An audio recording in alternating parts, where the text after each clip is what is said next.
I kind of want to give a mini review of Game Pass, Xbox Game Pass. I can help with that. And we've talked about it a couple times, I feel like, on this podcast, but I think it's good for two things.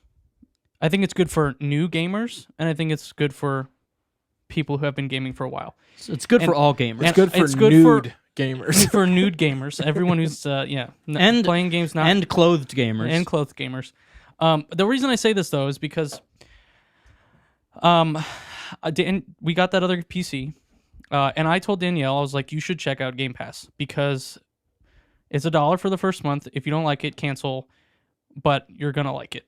It to me is the Netflix of video games, and I think that's the gold standard for what companies need to be doing to get people to subscribe to their shit, right?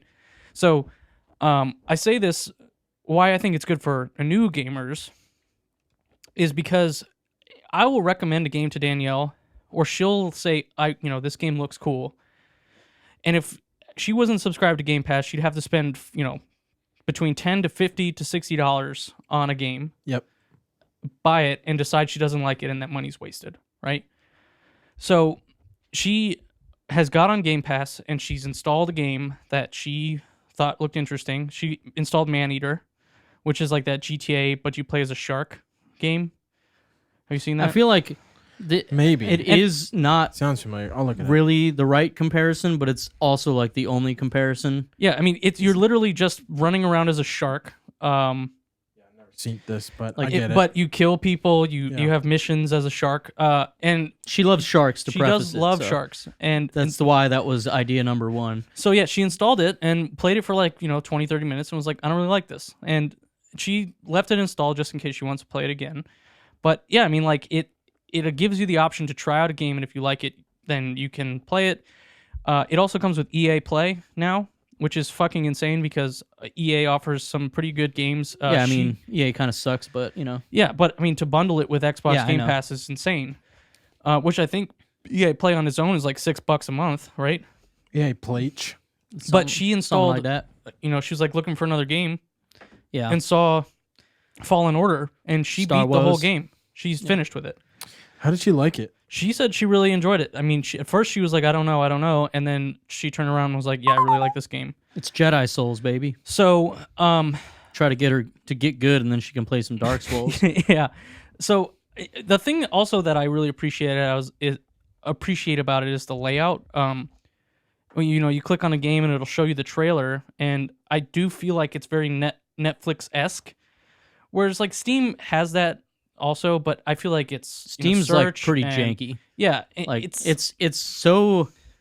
It's one of those things where it was the first that did it, and a lot of the stuff they have is still like the first way they did it, and they didn't. I mean, I know it's been updated over time, but you can feel that this is a launcher that is built off of a launcher from however many years ago. Like, but even compared to like, what's the other one I have? Origin sucks. Well.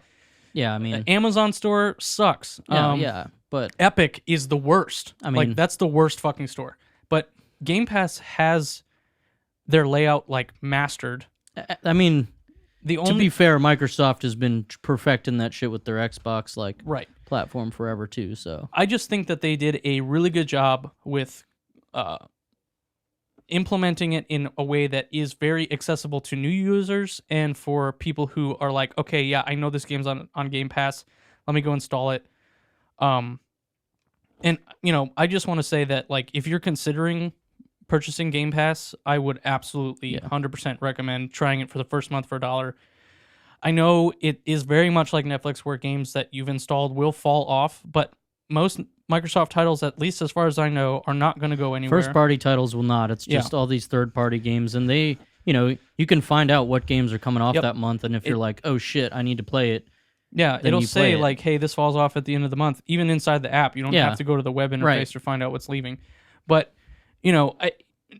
other thing is 27 out of 30 of the titles from I don't remember the exact it was numbers. something. I thought it was like 32 out of 36 or some shit. It was most of the titles Xbox shows off at their conferences now are going to be Game Pass. Yeah, and to me that I think is I hate to say it because subscription-based gaming kind of is not great. Like We can talk about that, but I mean, I don't know that I want to dive into it in this clip.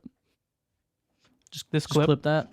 Just clip this. But I don't know that I would say that it's the wrong thing to do, especially for new people who are into PC gaming, and even on Xbox. Man, Yeah, if you have an Xbox, I think it makes a lot of sense. Like, you spend that much money on gold every month anyway if you want to play online. If you get a Series S, the digital, it's all digital, right? Yeah. There's no like, why would you not get it? Yeah, you have to. That's the one thing. We don't have to talk about it that much, but again, yeah, like we like owning physical games. A lot of us on PC, I don't care anymore because like no Steam disc drive and stuff. anyway. Yeah, I don't have one, but Steam and all that has made it where like even if you could buy physicals, like, do you really want to be dealing with that? Not really. So it's whatever. I still like owning my games though, and that is one thing that's weird about it. But one thing that is nice about Game Pass too is like any game that's on Game Pass, if you decide you want to own it, you have a discount on it just for being part of Game Pass. Like if you're subscribed, you can get a discount, and that's cool because if you want to buy a game that is going out at the end of the month, you can be like, well, let me just purchase it for. It's probably not that much, but whatever % off, like it's better than just buying it outright, which is nice. Yeah.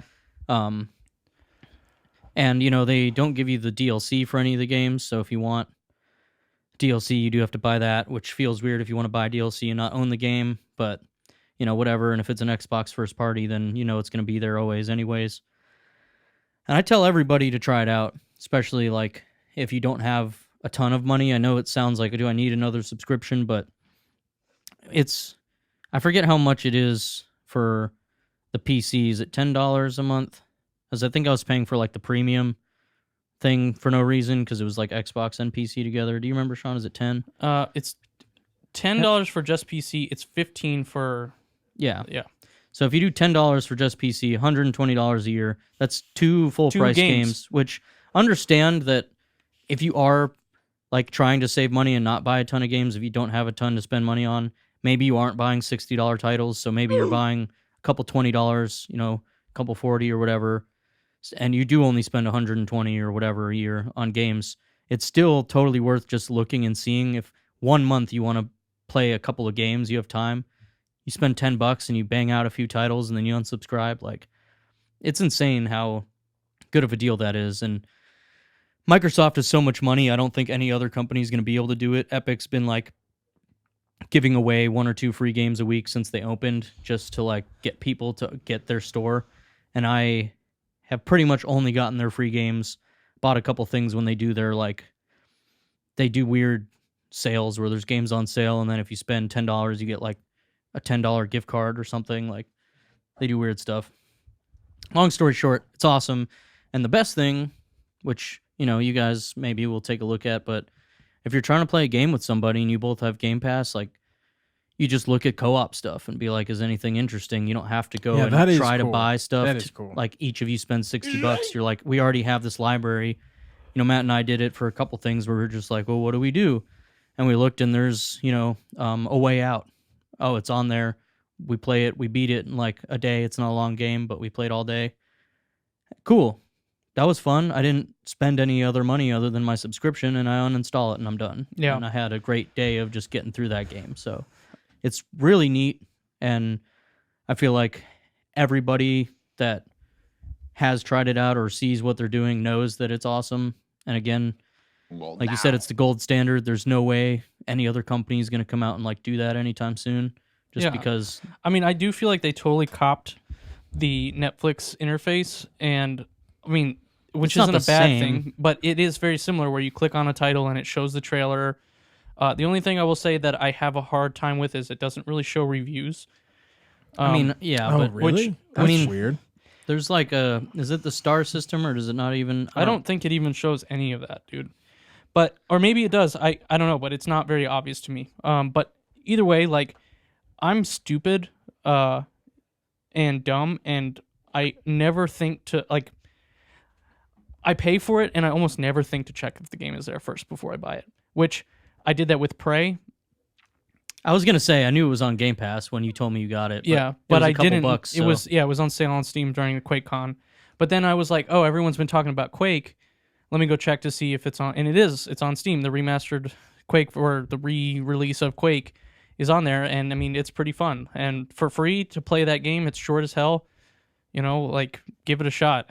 What's the worst thing that could happen? And I think that's really the best part about it is like you don't feel guilty about spending $60 on a game that you end up hating, which is why I think it's perfect for Danielle because she's so new to it that it's like hard for her to know what game is going to be fun and what's not. Like she thought Maneater was going to be a lot of fun. She played it for like an hour and was like, I don't really like this. But then she was like playing Fallen Order and then kept playing Fallen Order. And then I was like, look, I mean, I can recommend you a couple games, and she installed Control, and I think she's going to love that game. And she didn't pay it, she paid $1 this month to try it out and see if she likes it. And if she doesn't like it, then she just uninstalls it, right? So yeah, I mean, even for not new gamers, us veterans out here, I feel like it's kind of neat where I have said many times that I've accepted that I like to collect games more than I will ever play all the games I keep buying. And I say that knowing full well I do not have like the biggest library out there, but if a game looks cool, especially if I'm not sure if it's going to get a lot of prints, if it's like some Japanese RPG that I don't know, like later down the line is going to be more expensive, I'm like, yeah, I'll get it. And yeah, a lot of those games aren't going to be on Game Pass, but it does alleviate some of the I have to buy this game, because if I'm like, oh, it looks cool, but it's on Game Pass, I'm like, I'll probably just try that. There's a couple games I have just tested out there where I was like, this was awesome, but I don't know if it's something that after I play for 20 hours I'm ever going to play again, so why would I? And that's happened with, like, Pathologic 2, I think that's the game. Pathologic 2? Technologic. Pathologic 2. Yeah, I can't say words good. Anyway. Well, I know. I know you know. I'm just fucking with you. That game looked really interesting to me, and it was on Game Pass, and I installed it, and I played it for a couple hours. I love the art style. I love the fucking, like, kind of spookiness of the world, but I couldn't get into it. Yes. It's just what else do you say? Goofy word for like a serious topic. I mean, I got anyway, bro, the spookiness though. All I guess I'm trying to say is that Game Pass is worth it. If you hate it after the first month, you only spent $1. I am not employed by Microsoft. I will never be employed by Microsoft. Sean, what's your Microsoft employee ID so that we can? I'm not. This is not sponsored by Microsoft. But I just want you to know that if you're considering it, you should absolutely try it out. Yeah, I will definitely say too that like it sucks because it doesn't suck, but we got a 360 is the only Xbox console we had, and I really liked it, but when I was getting the console after that, it's like PlayStation has a lot more of the types of games I like to play. So I got a PS4, and I never even thought about it. Like Xbox One, I made the right decision, as a lot of people did for that generation. Had some good stuff, but they shot themselves in the foot with a few things. We won't get into that. But after that, it's like the Switch was tight. Finally got a PS5. I got a computer. And now, like, I only bought the PlayStation 5 for the console exclusives that I'm going to want, right? Pretty much the only thing, because that's what Sony's really good at. Got the Switch because they're just banging. Everyone knows that by now. Nintendo puts out fire, and all the like small indies or whatever you want to play on there are going to be fun to be able to play portably and then dock, And then the PC's just got fucking everything. And now that Xbox games are going to just be on PC on Game Pass, I just feel like I've got the full spectrum. And pretty much everyone's been talking about that PC with Game Pass and the Switch are like the best duo. But it's crazy to me to have that as just, I don't know, an option where I never really would have thought about caring about Microsoft first-party titles until they start putting out, like, some real heat with Halo, which I want to talk about next. But I just think it's insane what they're doing. No one's ever going to do it. People ask me because, they're like, I don't know what PlayStation, Nintendo do. Like, I just play on PC or whatever. Is there an equivalent Game Pass? I'm like, no. Sony's trying to do some stuff with their PlayStation Now, which is not great. No, I mean, theirs is not even nearly as good as what Game Pass is fucking doing. But nobody can do it because Microsoft just has so much damn money. So they know what they're doing. I mean, they're just trying to get people in like Netflix, where Yeah, once you subscribe, you never fucking Yeah. unsubscribe, so which they've done to me. And I'm not mad about it because I have, hundreds of games at my disposal Yeah. at any minute. So, 555 million V8 turbo.